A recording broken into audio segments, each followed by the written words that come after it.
Ayun, good day mga kabasong. So, welcome sa aking channel. So, dito sa video na to, ito. Yan. Ito pang 2A ito. Ito pang 4AF na nabili. Pero, malaki ang diferensya mga kabasong. Ayan o, makikita nyo. Nakadikit. Ayun o. Yun nandito banda. Sa taas.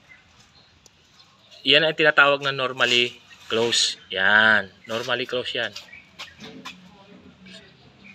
Yan. Normally close yan. So, yung nabili ni Kabasyong is normally open. Nakita nyo? Yan.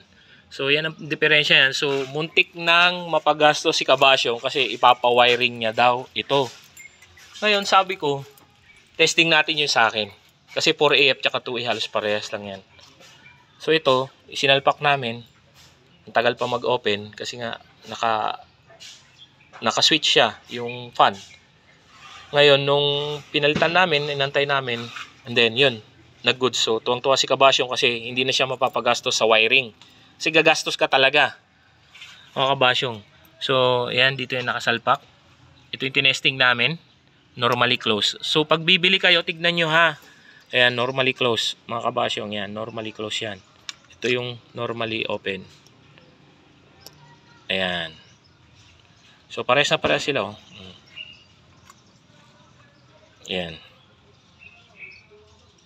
So yan. Tingnan nyo maigi.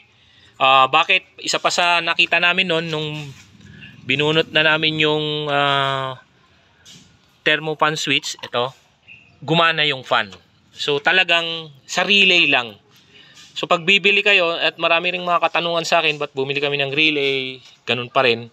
Tignan nyo yung relay. Dapat ang nakakabit sa atin is normally closed. Not normally open. Mga Kabasyong nga. So, ayan. Sana bigyan ko kayo ng idea with regards sa pag-DIY. So, ito basic na basic, oh. Oh, napamali lang ng bili.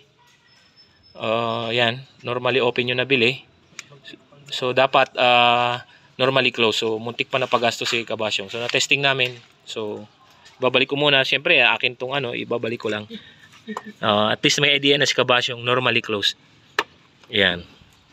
So yun lang mga Kabasyong, maraming salamat sa panonood sa aking YouTube channel. So kung di ka pa nakasubscribe, please like, share, and subscribe sa aking YouTube and pakipollow ang ating Facebook page para sa marami pang videos na abangan. Maraming salamat. God bless.